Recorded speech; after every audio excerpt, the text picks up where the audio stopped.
It was a quiet feud that spanned 2 city administrations, and it became the major point of contention between city and Gulf Quest officials for 6 years. Does the city of Mobile owe the Gulf Quest nonprofit more than $2 million for construction costs for which the city was responsible? Former Gulf Quest Executive Director Tony Zadro says yes. It effectively created a gaping hole in the nonprofit's financial structure. In 2000, the city and the Gulf Quest nonprofit established a partnership agreement. The city would pay for the building, and the nonprofit would buy the exhibits and run the museum inside. Even though in April 2009, the city held a groundbreaking ceremony with great fanfare, Zadro says city officials changed their tune a few months later. Zadro says in October, Mayor Sam Jones's administration explained they were short on cash for construction and needed the nonprofit to front the money. There was a sense that if the nonprofit did not participate in that agreement, the city was going to be in a difficult position to move forward. And it was palpable. I mean, it was strong. We felt like, you know, there's some real pressure here. Zadro tells me the Gulf Quest board, made up of deeply rooted Mobilians, mostly involved in big port industries, voted unanimously to pay for $1.6 million worth of the city's construction costs. And in exchange, the city would pay for some of Gulf Quest's costs for FF&E, also known as furniture, fixtures, and equipment. I think it was a contract on a handshake. Gulf Quest board chairman Mike Lee tells me the deal was a no-brainer. And everybody felt so strongly that it was a good investment.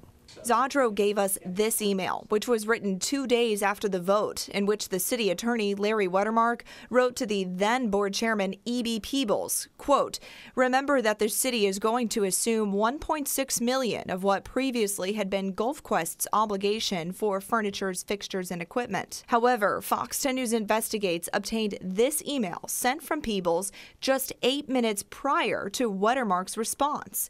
It reads in part, quote, "Can there be an agreement between the city and Gulf Quest that to the extent the $25 million is not used up in construction, the balance will go towards FF&E?"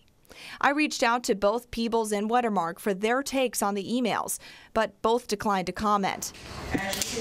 But former Mayor Sam Jones tells us there wasn't an agreement to pay the nonprofit back.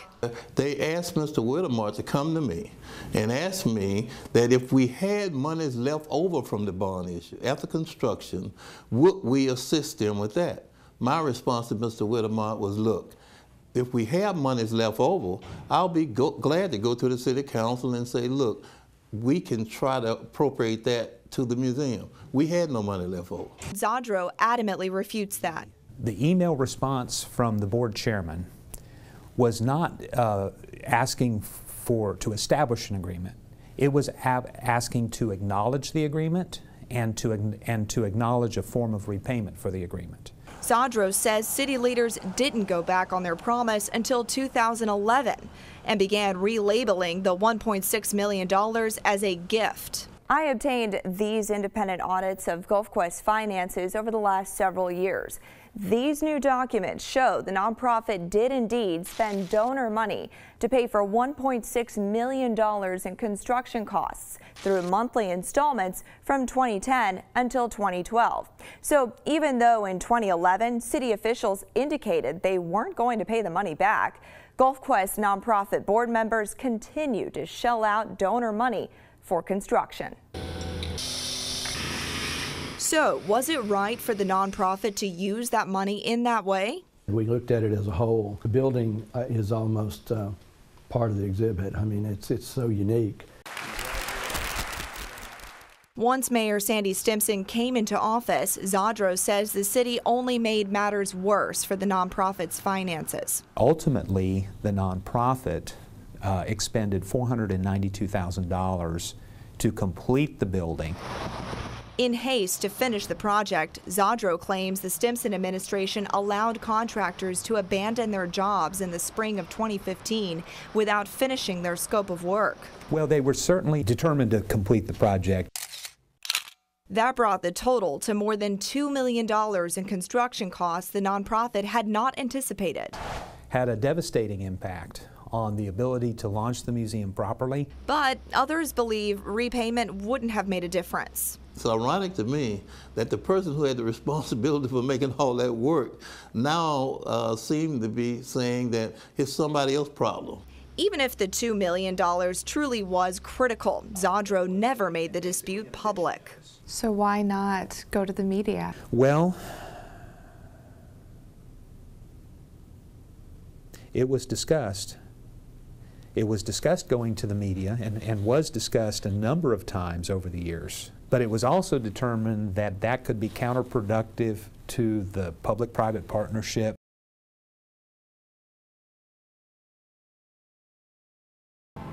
Guys, know very little at this point. What I can tell you is what I can see. The parade was just beginning when there was a lot of commotion with the band and what looks to be the Gulf Shores band.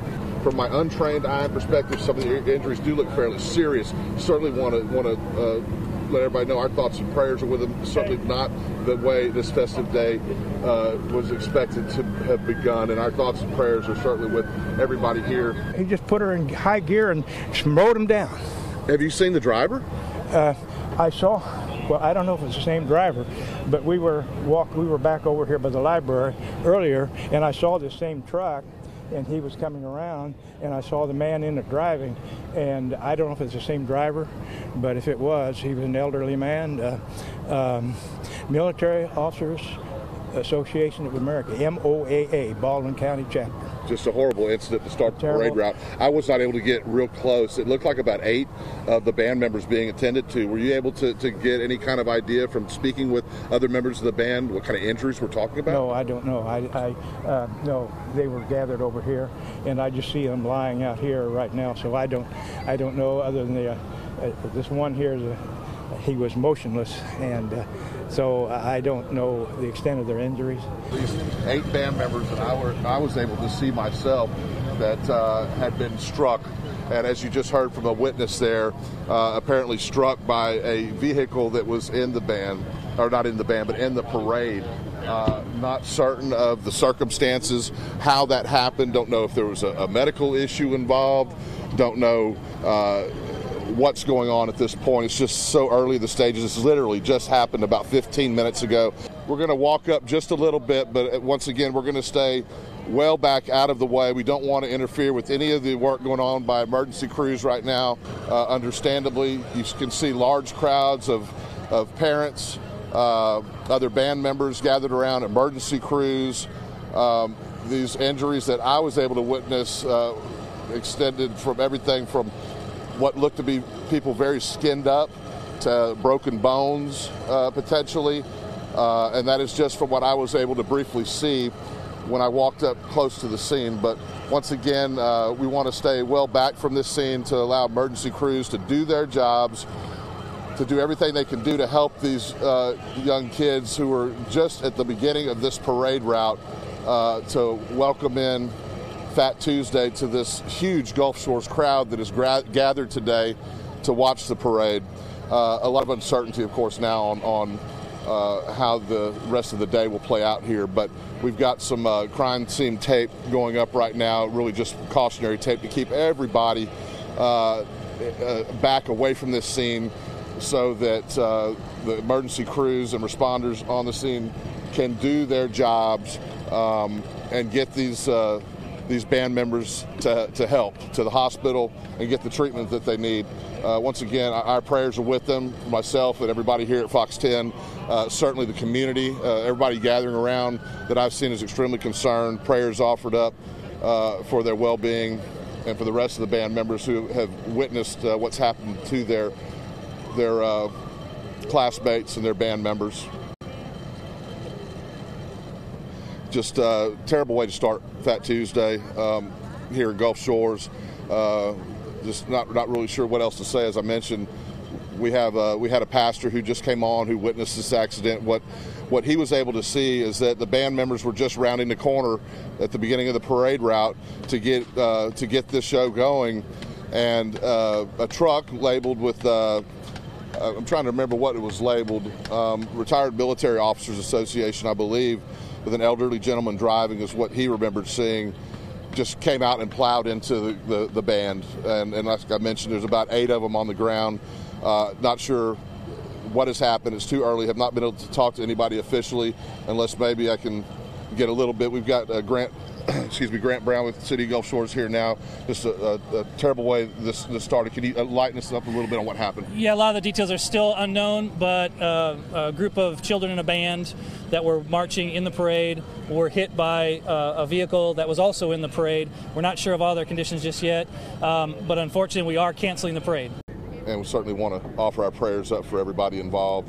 As you can see, this has now been going on for about 25 minutes, and emergency crews are still tending to quite a few band members still out on Highway 59. I want to be certain that they treat them as best they can at the scene before they are transported to hospital for further care. I'm just going to let you take in the scene for a moment so you can understand what we're going through down here.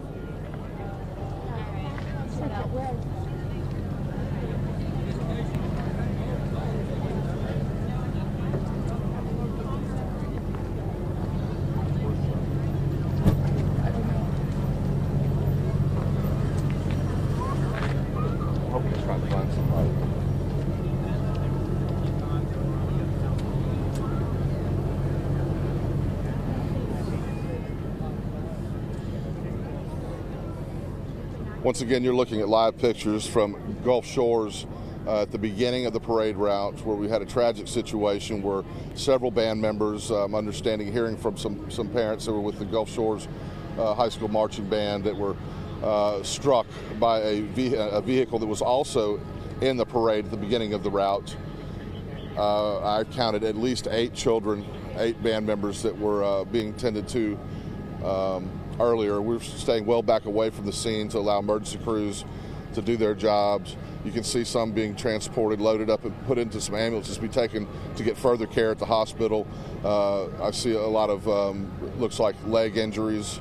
As you can imagine, when a vehicle comes in and hits you on the highway, it could be a variety of injuries. We certainly don't know the extent of those injuries to any of these children, any of these kids, so we just want to make sure that we keep them in our prayers for right now. That's the main thing, and want to let everybody know that the parade has been canceled in Gulf Shores. If you have any friends or family that are down here for the parade and you're watching this on television, please let them know. If you can call them, text them. They could be a couple miles from where we are waiting on the parade to come. Let them know it has been canceled, and to please make their way out of town by way of Orange Beach and north from that direction. It's depressing. Golly, it's making me uncomfortable. This is a safety hazard. What was once their safe haven for some tasty seafood I wouldn't throw nothing back. is now a big concern. Well, I like to eat. I love seafood, but I don't know what is in it. I collected 13 years of sediment testing data from the Army Corps of Engineers. The Corps tests the sediment at the bottom of the bay before they begin to dredge it.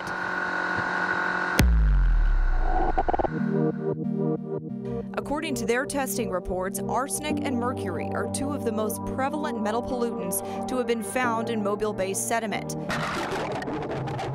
When the southern end of the bay was tested in 2014, more than half of the samples had arsenic levels above the threshold effects level used by government agencies, which means the pollutant could have a negative effect on the aquatic life nearby. In 2010, documents show the Corps found elevated arsenic levels in every sediment sample taken, spanning the entire length of the bay. In 2006, the Corps tested the northern end of the bay near the mouth of the Mobile River. Half of those samples tested had mercury levels above the threshold, also posing a threat to marine life. According to the EPA, both arsenic and mercury can bioaccumulate, which means as those contaminants are ingested, they build up in the body over time, threatening the health of predators like humans as the pollutant makes its way up the food chain.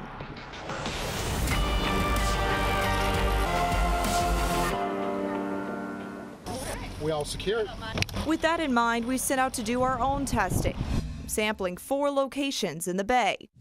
The eastern tip of Dauphin Island, and you can see that this is the mouth of Mobile Bay, which leads out into the Gulf of Mexico. The Fairhope Pier, there we go. Just south of the Mobile River, the stuff that was underneath is a dark, dark black color. And just outside the Theodore Industrial Canal. Well, at this point, I'm not really sure what I'm holding, but you can see it's pretty black. Something that was lent to us by the Dauphin Island Sea Lab. It's called a petite ponar, and this is a device that's going to help us scoop up the sediment from the bottom of the bay and bring it back up to the surface here. The petite ponar works like a pair of jaws. The device is lowered into the water with a rope, and when it hits the bottom, the jolt releases a trigger, allowing the jaws to clamp down on the sediment, securely holding the sample inside as you pull the device back up to the surface. It's pretty heavy, so I'm getting a bit of a workout. It worked. Now what we have to do is we're going to release what's inside of this box into this tub, and from there we'll scoop out a sample into a plastic bag. At all 4 locations, I repeated the same task, bagging up the murky bottom, labeling it, and keeping it in a cooler to be preserved. Then we shipped our samples to a soil laboratory at the University of Georgia to be tested for 13 different metal pollutants.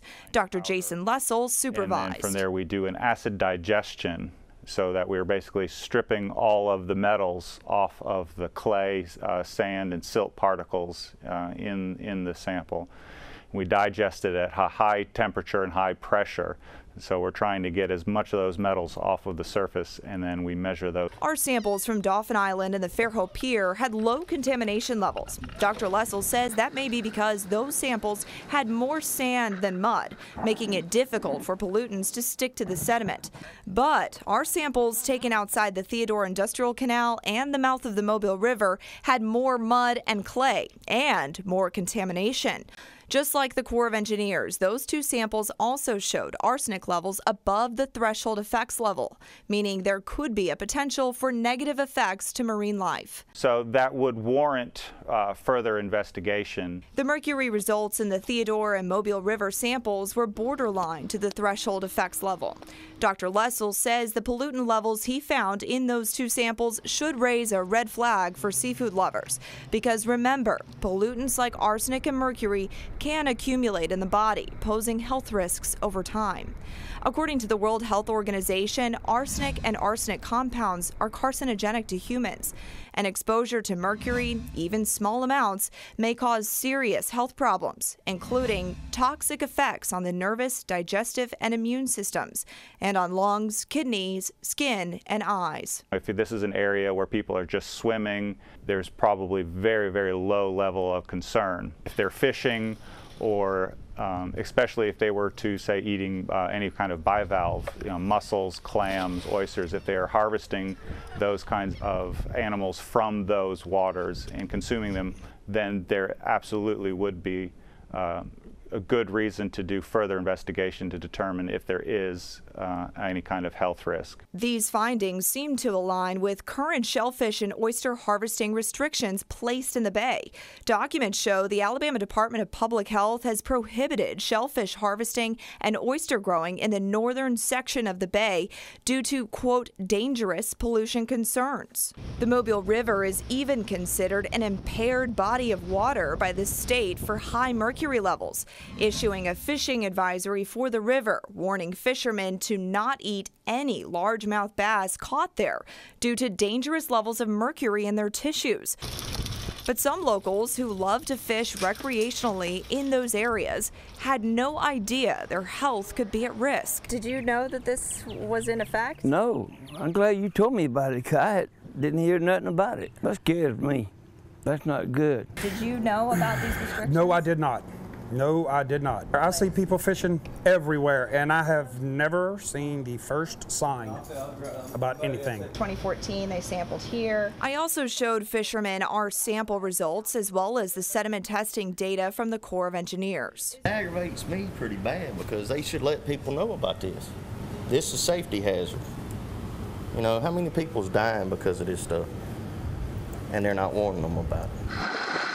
A number of things can cause high pollution levels. The Environmental Protection Agency says industrial emissions, agricultural runoff, and urban waste can all play a part. However, it's still unclear as to what specific sources may be causing concerning levels in Mobile Bay. They need to do something about it as quick as they can. So what are state environmental enforcers doing about the sediment quality? Well, they won't tell you. In a state water quality assessment report sent to Congress, the Alabama Department of Environmental Management, or ADEM, says it has tested the sediment for metal pollutants near shipyards, petroleum storage terminals, and other industrial sources. But it won't make a statement about the level of toxic pollutants found in those areas, quote, because no state or EPA criteria for toxins in sediment exist. But other ADEM documents show that isn't exactly true. In a manual written by ADEM, the agency clearly explains that it uses EPA screening values to determine the toxicity of sediment. They're hiding it. They don't want the people to know just what they found. I tried reaching out to ADEM for clarification about this discrepancy, but I haven't heard back. Let's go walking a little bit. Meanwhile, locals who love the Bay are worried. If anybody that eats anything out of here, I firmly believe we have the right to know what's going on in the water. If the government knows that the sediments is bad, y'all better speak up.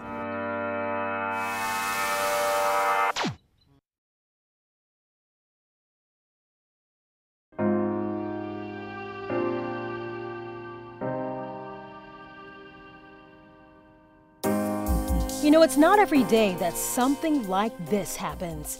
When the moon completely covers the sun, you've got yourself a total solar eclipse.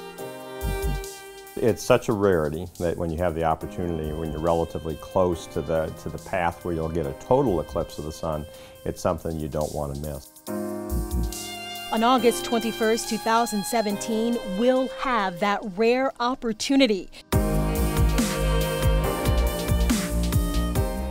And as you get ready to watch, make sure you have the right equipment. Otherwise, the consequences could be irreversible. There can be damage done to the retina. As light passes through your eye, that light will actually go through your lens. Hey, how you doing today? Dr. Duffy says during a solar eclipse, the light radiation reaching our eyes is drastically increased. Looking at it directly for even just 15 seconds won't be good. You can literally be left with just a black spot in the very center of your vision that can be permanent. He says it's very close to what happens when you hold a magnifying glass in front of the sun over a piece of paper. And you know, your regular sunglasses, they're not going to cut it. Even the best shades out there, only block 90%. You'll need more like 99.999%. So you got to break out the special specs.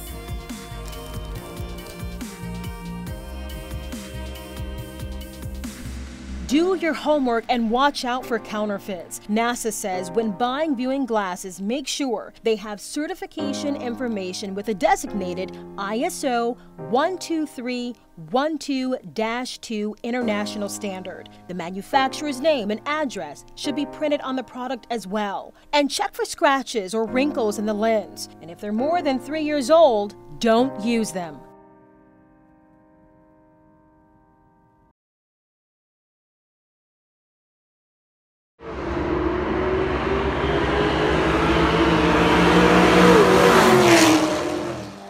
This is what's happening just about every Friday and Saturday night on I-165 between downtown Mobile and the Bay Bridge Road exit.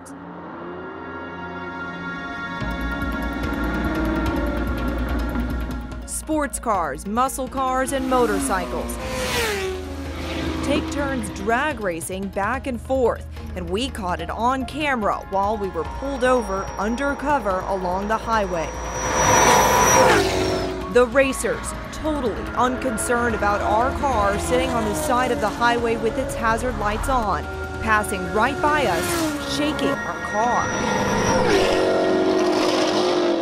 The racers gather here at this gas station near the entrance of the 165. Then they race throughout the early morning hours. On the 3 different weekends that I've been out here witnessing this activity while undercover, I've counted as many as 30 different sports cars and motorcycles gathered here. And then they take turns racing the strip just down the road. Just see it as an extreme hazard to the general public and families that travel that highway. This man, who wanted to remain anonymous, works nearby. He says he's seen it go on for a year now, so he tipped us off to the problem, hoping for a change. I just want something done about it, and you know, say if my family or your family travels down that highway in the middle of the night, they're totally at risk, unnecessary risk, and it's senseless.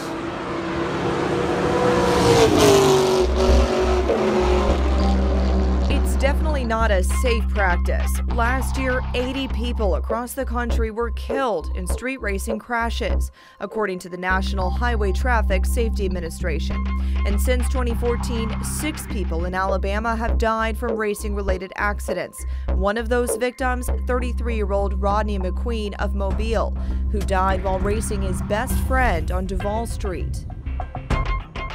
And when I pulled up, I just jumped out of the car, and his car almost looked like a can, and he was laying on the ground, but they had already covered him up.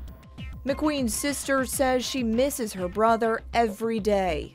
It's just a terrible, terrible time. Terrible time. It's been 3 years, but it's still a terrible time.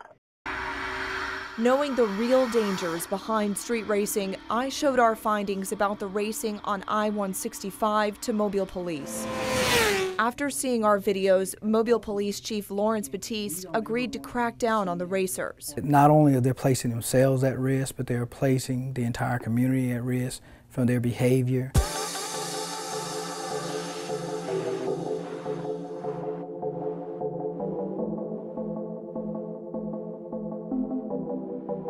Saturday night, we watched as the racers started their usual night of breaking the law.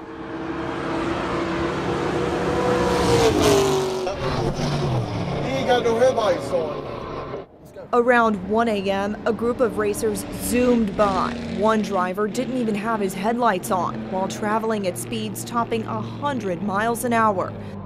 Mustang, no headlights. The undercover officers called in descriptions of the racing cars to officers in marked vehicles. Tell him this white one too, right here. He's pulling it on up. Those officers in uniform then pulled over the racers at the gas station and started issuing citations. The undercover officers, whose identities we're concealing so they can participate in future operations, tell us they were glad we alerted them to what's been happening. Honestly, I would have never have known this was going on. I didn't really even know what the process was until we got here. And then you guys gave us a little bit of information, details. We went up there, seen it, and felt it for ourselves. And I'm just really glad that we were able to see it and take a little bit of action against it. Hopefully set an example to others. It looks like we have so far. Just hope that it stays this way, because this is just really dangerous to have this going on. So it's nice to help take part in this.